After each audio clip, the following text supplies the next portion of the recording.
Tonight, with 6 days to go, the presidential candidates barnstorming critical battleground states in a last-ditch effort to win over voters. Inflammatory comments made about Puerto Ricans at a Trump rally now consuming both campaigns after President Biden appeared to call former President Trump's supporters garbage when reacting to a comedian's remarks at Madison Square Garden.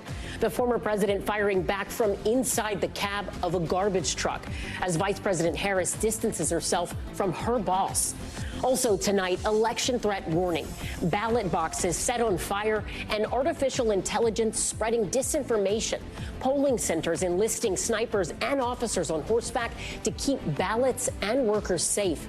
The growing security concerns before, during, and after Election Day. Lebanese refugees seeking shelter in an unusual place.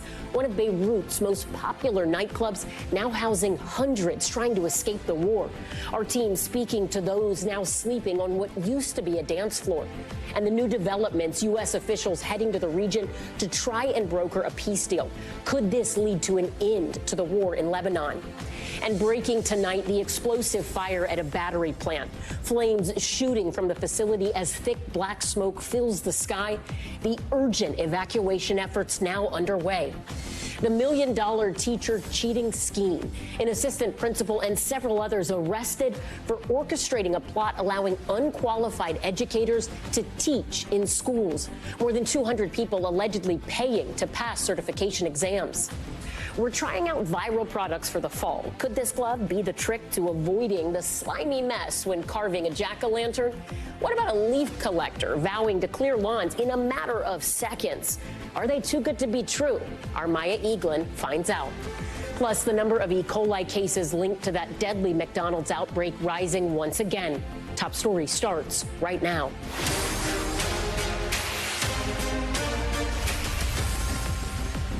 Good evening. I'm Ellison Barber in for Tom Llamas. Tonight, the final sprint to Election Day is on.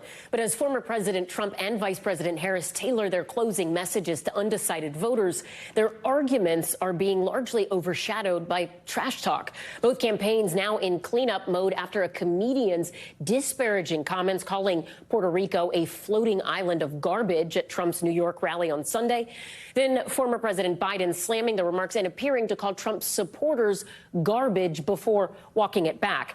Former President Trump quite literally writing that gaffe just moments ago, speaking to reporters from the cab of a garbage truck. We'll break it all down in a moment. Right now, Vice President Harris on a whirlwind tour, stomping through battlegrounds North Carolina, Pennsylvania, and Wisconsin.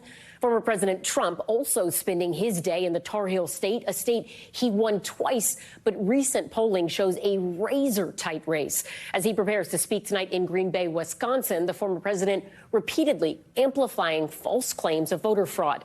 A new CNN poll giving us insight into the race, the state of the race in those key blue wall states. Vice President Harris with an edge over Trump in Michigan and Wisconsin, not within the margin of error, while the two remain deadlocked in Pennsylvania, both with 48% support and within the margin of error. Right now, more than 56 million Americans have already cast their vote.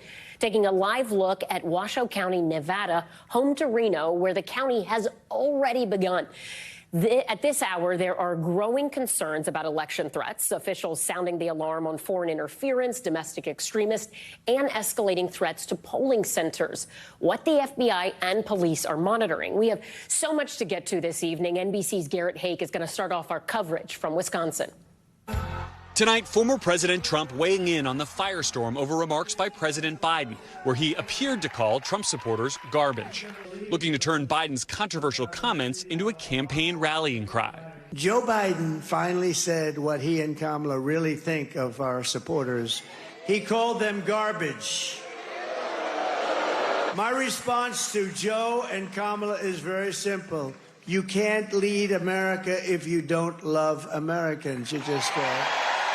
While hours earlier, Vice President Harris separating herself from the president's comments. He clarified his comments, but let me be clear, I strongly disagree with any criticism of people based on who they vote for. I will be a president for all Americans, whether you vote for me or not. The president made those comments last night on a Zoom event with a Latino group, referencing Trump's Madison Square Garden rally. speaker at his rally called Puerto Rico a floating island of garbage. The Puerto Rican that I know, or Puerto Rico where I'm in my home state of Delaware, they're good, decent, honorable people. The only garbage I see floating out there is his supporters. His demonization is unconscionable, and it's un-American. 2.5 hours later, the president posting on X he was not referring to all Trump supporters, writing, quote, "Earlier today, I referred to the hateful rhetoric about Puerto Rico spewed by Trump's supporter at his Madison Square Garden rally as garbage. That's all I meant to say." But his comments sparked a backlash. Democratic Pennsylvania Governor Josh Shapiro reacting when he first heard the audio. Kind of give you my fresh reaction to it. I would never insult the good people of Pennsylvania or any Americans, even if they chose to support a candidate that I didn't support. While Trump and his supporters responding in real time, learning about the remark mid-rally from Senator Marco Rubio. Just moments ago, Joe Biden stated that our supporters are garbage. Wow. That's terrible. Trump comparing the remark to Hillary Clinton's 2016 comment calling Trump supporters deplorables. Garbage, I think, is worse, right? But Trump has his own long history of divisive rhetoric, including these comments attacking Democrats just yesterday. This is a sick group of people, I'm telling you, and there's a great evilness. And repeatedly referring to his opponents as the enemy from within. Those people are more dangerous, the enemy from within. While Trump last night distancing himself from the racist comments by that comedian at his MSG rally. I have no idea who he is, never saw him. I don't want anybody making nasty jokes or stupid jokes. But probably he shouldn't have been there, yeah. And late today, news from Puerto Rican music star Nicky Jam, who endorsed Trump. You know Nikki? She's hot. Where is Nikki? We need you. We need you back, right? Renuncio a cualquier apoyo. Jam now rescinding that endorsement, saying, quote, Puerto Rico deserves respect. And Garrett joins us now from Green Bay, Wisconsin. So, Garrett, we saw those images of former President Trump in the front of that garbage truck. Talk to us more about his appearance in Green Bay. What do people need to know about the totality of that trip? Yeah, Ellison, the Trump campaign told us earlier today that they were going to block out the sun with this Biden garbage comment, and that's exactly what they've tried to do today between his rally in North Carolina this morning to that event at the garbage truck just after he landed here in Green Bay. He's yet to speak here tonight, but every other speaker on the pre-program, including former Packers quarterback Brett Favre, obviously a huge celebrity here in Green Bay, has made sure to mention that remark. I wouldn't be surprised to hear it come up again tomorrow, too, when Trump moves to 3 states with heavy Latino populations where he hopes to do well: Arizona, Nevada, and a non-traditional battleground state, New Mexico, that his campaign is hoping to put back on the battleground map for the first time in about 2 decades. Ellison? All right, Garrett Hake on the trail in Wisconsin. Thank you so much. We appreciate it. Vice President Harris barnstorming 3 critical battleground states after delivering what her campaign calls her closing argument to a massive crowd at the Ellipse in Washington, D.C. Tonight, she and Trump are rallying 140 miles apart from each other in the same blue wall state of Wisconsin, where new polling shows Harris leads Trump by just 1 point, 50-49, well within that survey's margin of error. NBC News Chief White House correspondent Peter Alexander is on the ground for us in Madison, Wisconsin tonight. Vice President Harris tonight taking her closing argument on the road. Are we ready to vote? Hitting 3 crucial swing states. Unlike Donald Trump, I don't believe people who disagree with me are the enemy. He wants to put them in jail. I'll give them a seat at the table. Harris today trying to capitalize on last night's massive rally in front of the White House. Donald Trump has spent a decade trying to keep the American people divided and afraid of each other. That is who he is. But America, I am here tonight to say that is not who we are. Promising to promote unity and honoring those Americans who fought for freedom 250 years ago. They didn't do that, only to see us submit to the will of another petty tyrant. Still a challenge for Harris? While polls show she has a significant lead among women, Trump has a large lead among men. Eric Vose runs a community theater in La Crosse, Wisconsin. he's supporting Harris. My wife is a breast cancer survivor, so she's got one of those pre-existing conditions. So I want to make sure we keep that Affordable Care Act. Electrician Eric Rathke is voting for Trump. Honestly, I think the thing with Trump is he says what's on his mind. He says what a lot of people are thinking. Also tonight, California's former Republican Governor Arnold Schwarzenegger has endorsed the Harris-Walz ticket, warning if re-elected, Trump will, in his words, find new ways to be more un-American than he already has been. Ellison. Peter Alexander in Wisconsin, thank you. Let's bring in our political pros now. Matt Gorman, a Republican strategist and former communications director for the National Republican Congressional Committee. Michael Hardaway, former longtime aide to President Barack Obama and former communications director for the House Democratic Caucus.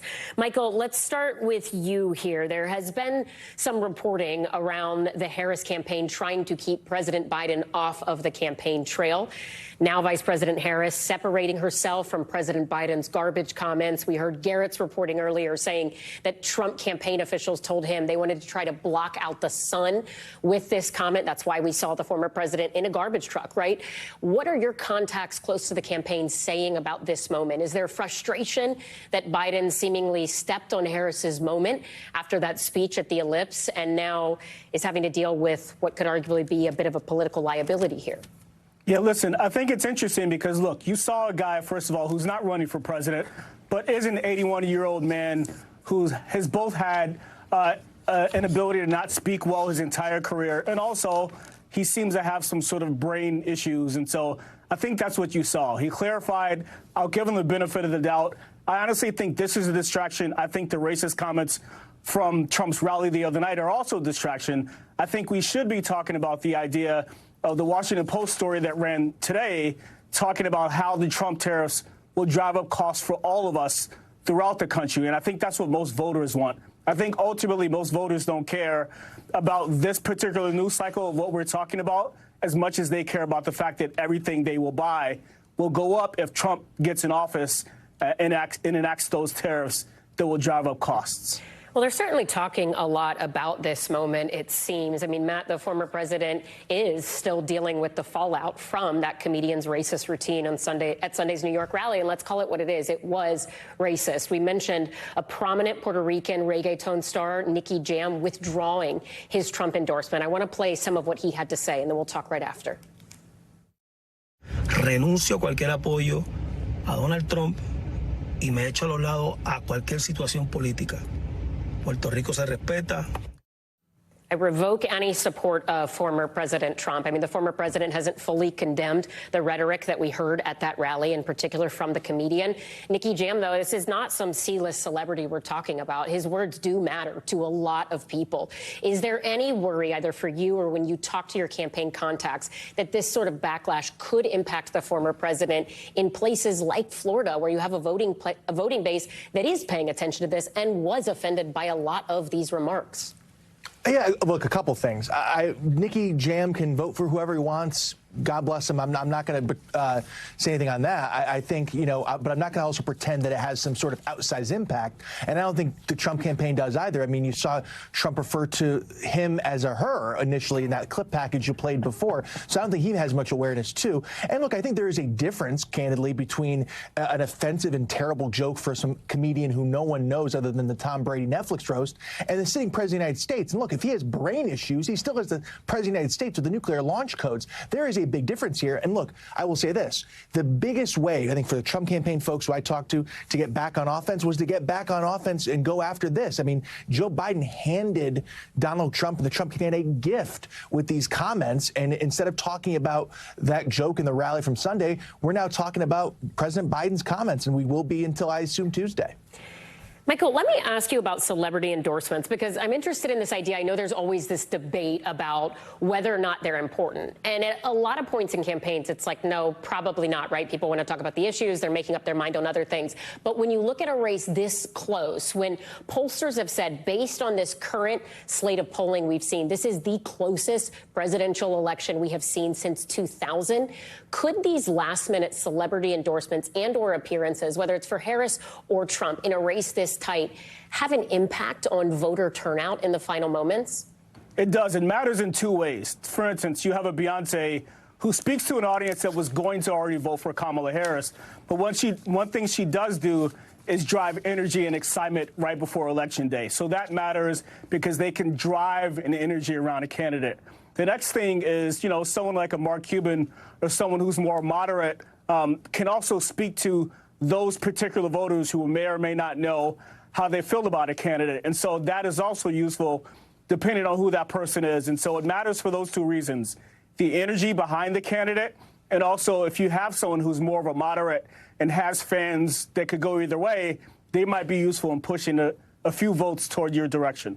Matt, same question for you. What do you make of celebrity endorsements, withdrawals, appearances in the final stretch? Can it have an impact on at least voter turnout? In a general election, it's very, very little aside from this. It does create earned media for the fact that we wouldn't be talking about Nicky Jam other than what that thing today and the fact to create a little earned media. There's a few people, you know, whether it's a Taylor Swift or a Beyonce, that can transcend that a little bit, but that's very few and far between. They matter much more in primaries than they do in general elections, where there's might be actual tangible vote mobilization. Earned media, getting press, that's where it matters in a general election. Michael, I want to ask both of you about sort of the paths to victory, if you will. Michael, I'm going to start with you, and let's look at this new poll from CNN on 3 key battleground states. You have Vice President Harris with a slight lead in 2 of the 3 blue wall states. Analysts have said that her best path to 270 are these 3 states: Pennsylvania, Michigan, Wisconsin, as well as 1 electoral vote from Nebraska's 2nd congressional district. We've seen another poll today that had Trump ahead in Pennsylvania. Given what we saw in 2016 and 2020 with Trump outperforming the polls, how concerned are you that those blue wall states could potentially, or could they, slip away from Kamala Harris? I don't feel that way. I do think it's neck and neck, and obviously the polling lays that out. I think this is really a conversation about energy and excitement on Tuesday. And I think in part that's really why you're seeing Trump try to make an issue out of this garbage story, which is he's trying to drive excitement among his base and drive people out to the polls. And so it looks like it's going to be a photo finish on Tuesday in terms of who comes out in those 3 states. But I think right now each campaign should be on the ground in those states. I know Kamala's been there nearly every day, and really focus on driving out their base and getting those moderates and getting those undecideds over to your side. Again, I think it's going to be a photo finish. It'll be interesting to see how that shakes out on Tuesday. All right, Matt, similar question for you, but for the Trump campaign, when it comes to his campaign, that path to victory seems to be Pennsylvania, North Carolina, Georgia, as well as the 1 electoral vote in Maine. When you look at the gender gap that we've seen in polling, Trump is in Wisconsin tonight with Brett Favre, right? To win any of those states, though, he does need to cut into Harris's margin with women. Do you think right now he's doing enough to win those voters, as Nikki Haley right now is urging him to do?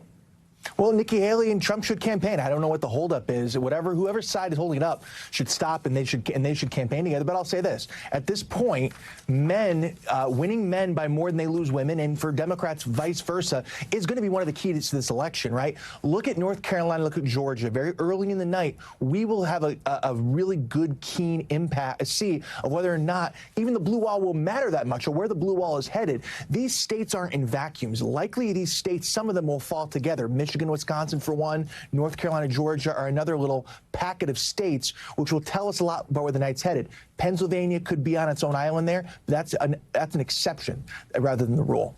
All right. Matt Gorman, Michael Hardaway, thank you both. We appreciate your time and insights. Thanks. Now to the latest warnings authorities are issuing over online threats to the election. The director of U.S. cybersecurity saying foreign adversaries are in an all-out effort to undermine confidence in the integrity of this election. NBC's Tom Costello goes inside the agency's command center to see officials trying to root out disinformation firsthand. So, Tom, this is our secure floor. All cybersecurity. So cybersecurity and physical security of critical infrastructure. It's in this room that America's Director of Cyber and Infrastructure Security, CISA, says the nation's shields are up, with U.S. adversaries targeting the elections. What we are seeing are Russia, Iran, China conducting influence operations, disinformation operations, focused on 2 goals: to undermine American confidence in the legitimacy of our elections and to stoke partisan discord. Last week, Pennsylvania election officials quickly labeled this video a fake, which depicted somebody allegedly ripping up ballots for Donald Trump. FBI, the intelligence community, and CISA came out affirming that it was a fake Russian video. Look, we are going to see more of this. Ahead of the elections, CISA has now role-played 200 response scenarios with all 50 states, from ransomware attacks to deep fake videos to bombings. There's a lot to keep track of. Nationwide, 132,000 polling places, 775,000 poll workers. It's here that they watch for any signs of cyber or physical interference. Do you see any sign of a successful foreign attempt to hack into any bit of the election mechanics in the country? No, and in my view, that would not be possible. Not possible because every state runs their own elections. There is no single point of vulnerability. Voting machines are not connected to the internet. 97% use paper ballots, and every state has added layers of security since 2020. Was there one big takeaway, one big lesson learned from the 2020 election that you're applying this year? Well, at the end of the day, what we learned from 2020 is that a lot of the work that had been done to ensure that the election was secure, that direction was the right direction to go in. And what we've done from 2020 is we have doubled and tripled down. But the threats doubled and tripled. It has doubled and tripled down, exactly. I think the greatest threat is this fire hose of disinformation. It's corrosive to our democracy. It does the work of our foreign adversaries for them. And oh, by the way, it's creating very real physical threats to election workers and election officials and their families. Foreign and domestic disinformation turning Americans against each other. Tom Costello, NBC News, Washington. For more on the types of threats law enforcement agencies are looking out for ahead of, during, and after the election, we're joined now by NBC News Justice and Intelligence correspondent Ken Delaney. And Ken, you and several of our NBC colleagues have new reporting that outlines a number of threats law enforcement is focused about, sort of their top concerns, from domestic actors to foreign actors. Walk us through your latest reporting. Yeah, Ellison, you heard Jen Easterly there talk about a fire hose of disinformation, both foreign and domestic. So law enforcement officials very worried about the foreign disinformation. For example, a Russian-inspired effort to produce fake videos that they flagged on Friday night of ballots being destroyed in Pennsylvania. That wasn't true. So that was foreign disinformation, but there's a lot of domestic disinformation, probably even more. And it's not just Donald Trump MAGA-inspired disinformation. And there's some on the left, too. Even today, MSNBC reporting was being mischaracterized across social media platforms by left-wing disinformation artists. And then you have the physical threats. Law enforcement very concerned that domestic violent extremists who don't believe the election is secure or believe there is fraud are going to attack polling places. And we've already seen 3 separate fires at ballot distribution boxes in Arizona, Oregon, and Washington. So these are some of the threats that law enforcement officials are very, very worried about.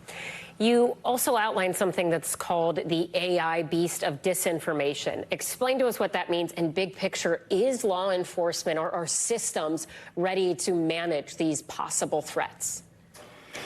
Yeah, so the AI beast refers to the way that AI can be used to supercharge disinformation, particularly on social media. It can craft authentic-looking messages without even human involvement, and that really ups the ante. And it's not clear that the platforms or the government really has a handle on that. In terms of the bigger picture and where law enforcement is, what they're saying to us is, look, we're not treating this any differently than any other election, as counterintuitive as that sounds, because they always are amped up for every presidential election. The FBI has a war room. The Justice Department has a war room. You saw the Department of Homeland Security war room with Tom. So they believe that they are ready for any possibility. Obviously, the proof is in the pudding on election night and afterwards, because if this is a contested election, that's when the big worry comes, is what happens in the days and weeks after that, Ellison. All right. Ken Delaney, and thank you. As voters head to the polls, one of the top issues at the ballot box is the economy. A new report released just days before the election shows the gross domestic product in the U.S. increased at a 2.8 rate in the third quarter, fueled by strong consumer and federal government spending. But how do voters feel about these positive economic signs? We're going to go back to Madison, Wisconsin, and NBC's Shaquille Brewster. Shaq, I mean, you have just been talking to voters for months and months and months now. This is good economic news. My question for you, is it something that's resonating with voters? And is there anything in the final days that will change their minds? Well, listen, that's a really good question, because we know that this week, just for example, you've been seeing a good streak of economic news. There's the GDP numbers that you just brought up. We can talk about the stock market. Earlier this week, a big headline was the rise in consumer confidence. For Democrats and those supporting Vice President Harris, this is evidence that those policies, the Biden-Harris policies, are working for them. That was the sentiment that I heard when I talked to supporters here in Madison. I want you to listen to a little bit of those conversations. I think Harris supporters do, but I feel like the others, Republicans are kind of just hearing what they want to hear. And, I mean, because you tell them those things and they kind of just brush it off. I think Kamala's going to do things for our economy that will make life more affordable for, like, middle, lower class folks. So that's what matters about it for me. And look, it is also the case that grocery prices are higher than they were at the beginning of their term, that gas prices are higher than they were in 2020 and 2021. And that is the point that you have being raised by Donald Trump and his supporters. Donald Trump, I was just with him earlier this week, and one thing that when he was asked about the economy, he called it a quote-unquote fake economy. He suggested that the administration, without evidence, is manipulating the numbers somehow. And on the other hand, he dismissed the rise in stock market and stock prices as saying it's essentially because he believes that people think that he will win this election. So you see some mixed messaging on the Republican side. As for your question of will this matter to voters, I think you can always get a sense based on what candidates mention when they're on stage. One thing about those GDP numbers today is that when you look at the events that Vice President Harris had today, 2 other events and a gaggle, she did not mention those GDP numbers once. She did mention Donald Trump and his behavior and conduct multiple times, Ellison. Really interesting stuff. Shaquille Brewster, thank you. We appreciate it. And just days before the election, the current administration still working to broker some sense of peace in the Middle East.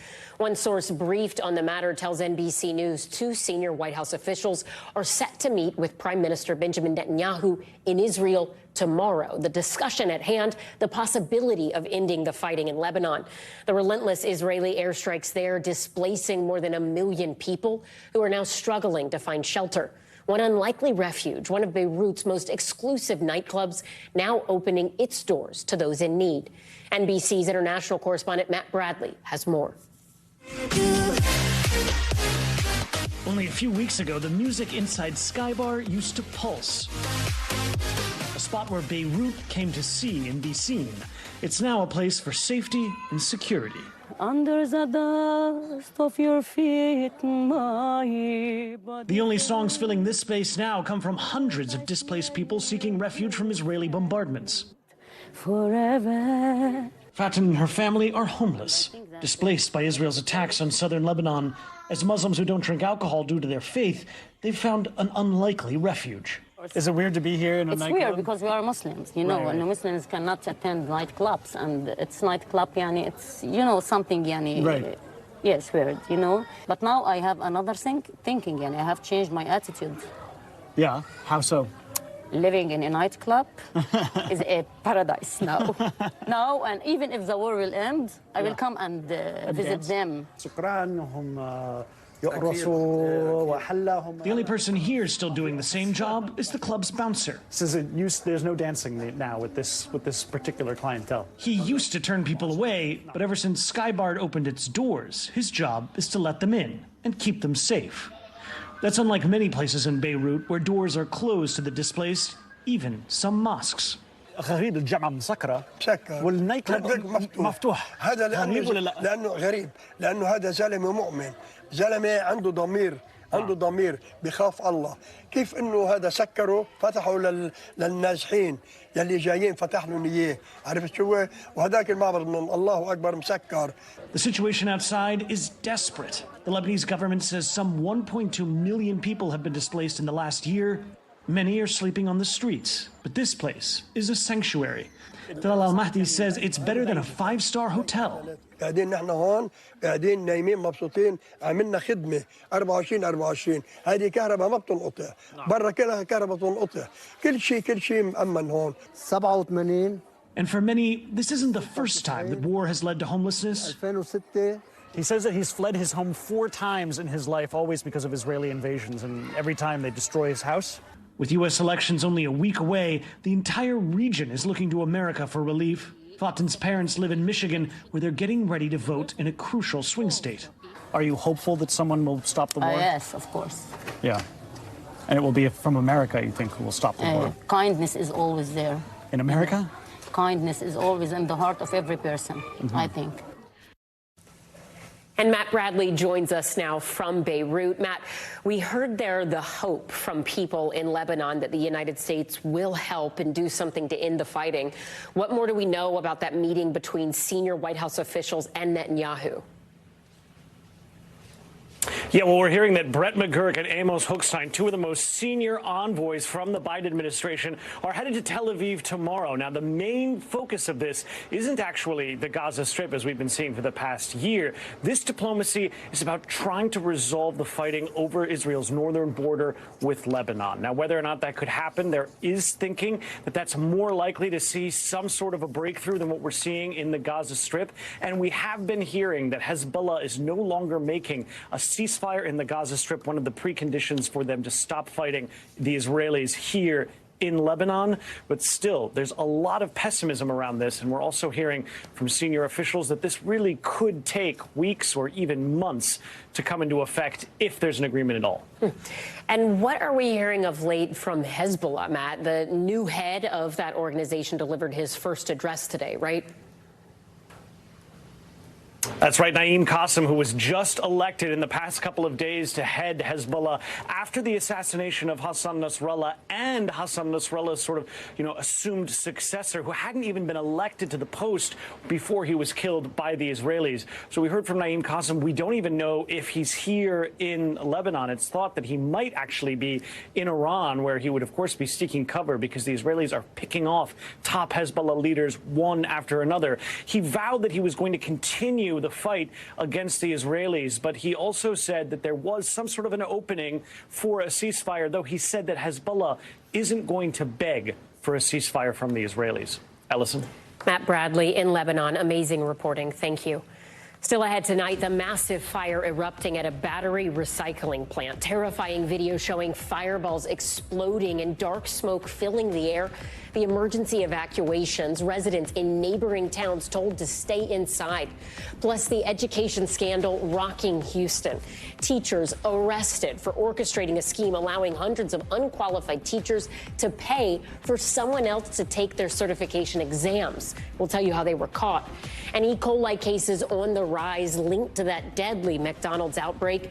The startling number of people falling ill after eating quarter pounders. Stay with us.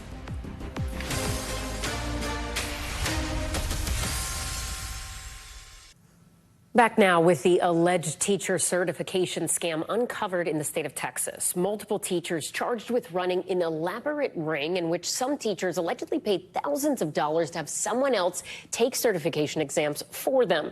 The defendants pocketing more than $1 million in a scheme that prosecutors say put kids in real danger. NBC's Stephen Romo reports. It's crazy. Parents and students in Houston stunned to learn some of their educators are accused of running $1 million fraud ring. Gotta be careful, people. In my class, everyone was gathered up, reading it off one phone. Harris County District Attorney Kim Ogg announcing this week that 5 people, including 2 assistant principals, have been charged in an alleged scheme that let hundreds of people cheat on their state certification tests. This was used to certify more than 200 unqualified teachers, all now practicing or having practiced here in our Texas public schools. A respected high school basketball coach, Vincent Grayson, is the alleged ringleader. Prosecutors say it worked like this. People struggling to pass certification tests would pay Grayson or the others allegedly involved $2,500. Up to $500 of that was used to bribe officials at the testing center. Then on testing day, the candidate would sign in and show an ID as usual, but then leave, allowing assistant principal Nicholas Newton to take their place and ace that test. Prosecutors say since 2020, more than 400 fraudulent exams were taken on behalf of 200 teachers, while the scheme raked in thousands for those involved. Grayson, Newton, and 3 others have been charged with 2 felony counts each of engaging in criminal activity, according to the district attorney. NBC News has not been able to reach attorneys for Grayson or Newton. An attorney for LaShonda Roberts, accused of personally funneling at least 90 teachers into the scheme, says the accusations are, quote, unsubstantiated claims and that the truth will come to light. But the scheme authorities call a pay-to-pass scam potentially put kids in real danger. The cheating teachers include at least 2 sexual predators who, once falsely certified, had access through their employment to underage kids on campus and off. One has been charged with indecency with a child, another with online solicitation. But amid such a deep breach of trust, it was ultimately a Good Samaritan who cracked this case open for authorities. A former coach applying as a police officer in a different part of Texas had an attack of conscience and came forward with a scheme that was apparently well known among teacher applicants wanting to be certified, and busted this phony test-taking scheme right out of the water.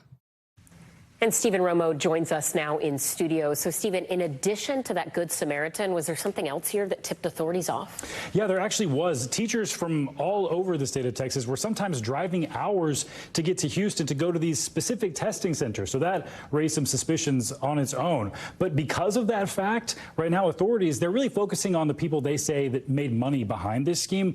But they say that there are teachers that are probably still working in the state of Texas right now, up to that 200 number, that are uncertified or fraudulently certified. Some districts, like Houston Independent School District, saying if they find someone who fraudulently passed that test, they're going to fire them. Stephen Romo, thank you.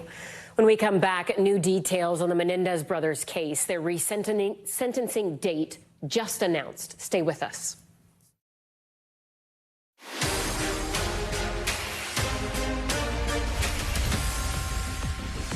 We're back now with Top Stories news feed. An update on the date of the Menendez brothers' resentencing hearing in California.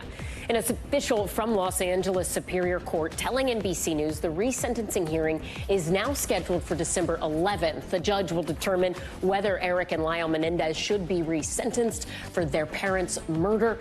If they decide they could, that would potentially make the brothers eligible for parole immediately.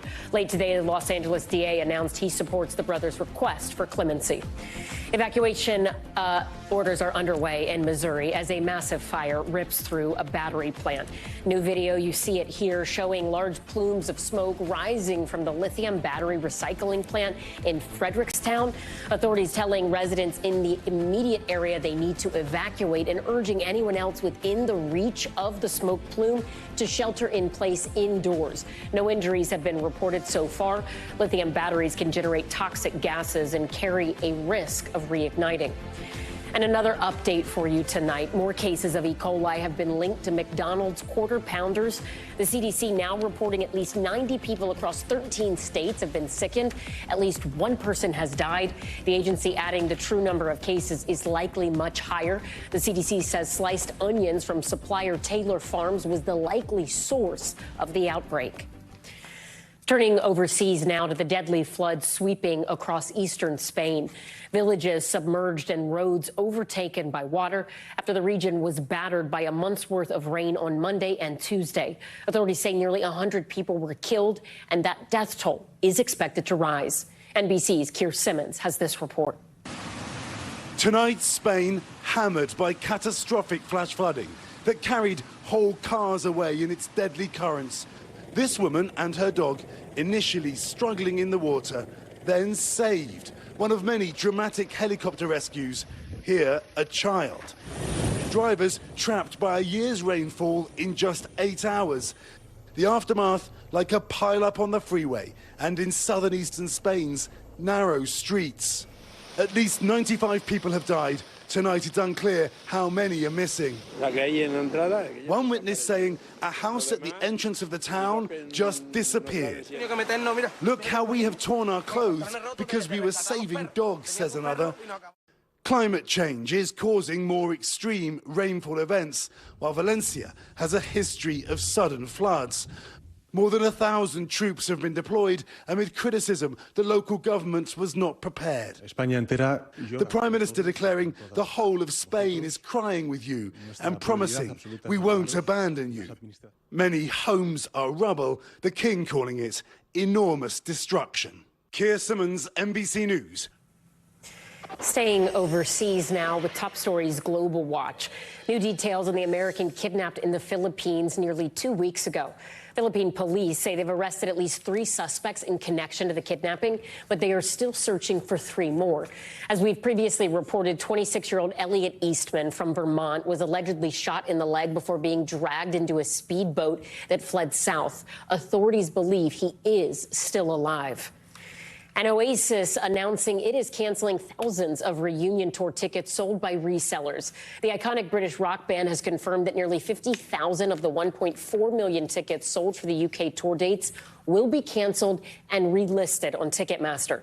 This follows the promise that tickets would be sold only at face value in an effort to combat scalping. When we come back, we are trying out viral products for fall, a product that lets you scrape out a pumpkin with ease and almost no mess. What about a hand warmer that recharges? They sound almost too good to be true. So are they? Is this real? Fall edition up next.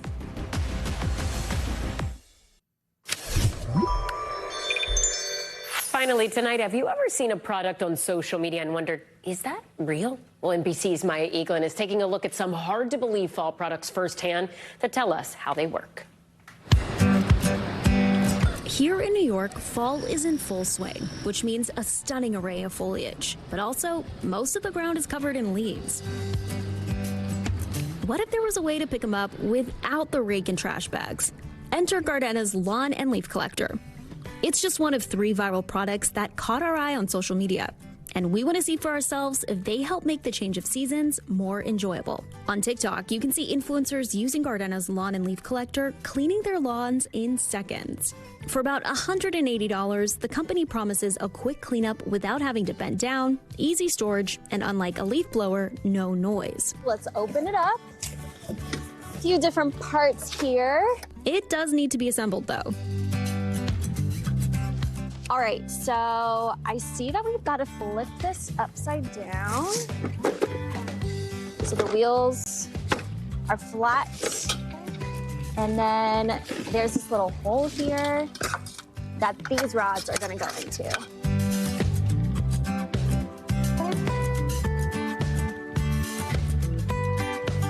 After some help from my coworker, Erin, and this black bar goes over here. I think. Oh, that's tricky. Now we're gonna put everything together. And about 30 minutes. I think we did it! We're ready to try it out in New York's famed Central Park, home to 18,000 trees. It's definitely picking up a good bit of the leaves. Not all of them are making it into the basket, but it is filling up, which is a good sign. All right, we're gonna empty this thing out.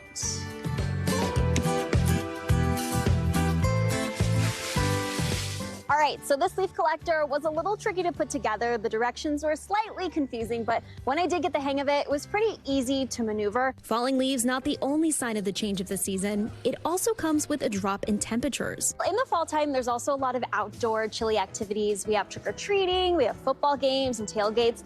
This is an electric hand warmer that says it will keep your hands warm for a few hours at a time. The Okupa hand warmer is portable, rechargeable, and is marketed to last up to 8 hours. We're gonna turn it on here.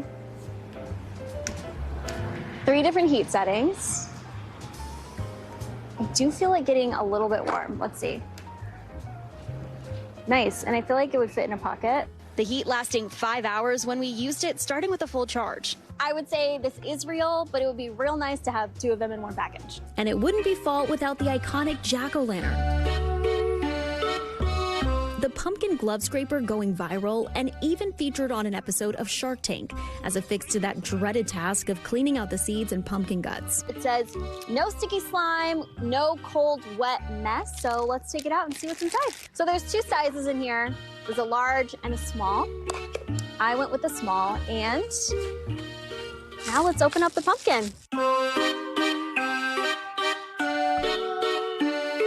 We have cut a circle through the top. Let's lift it up and see what's inside.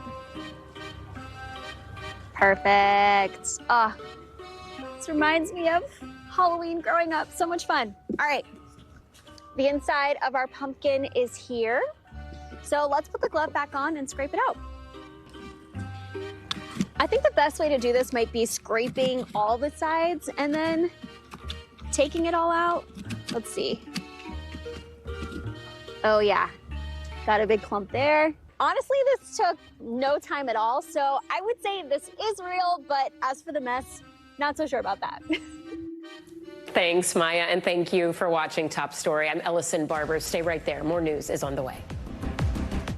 Thanks for watching. Stay updated about breaking news and top stories on the NBC News app or follow us on social media.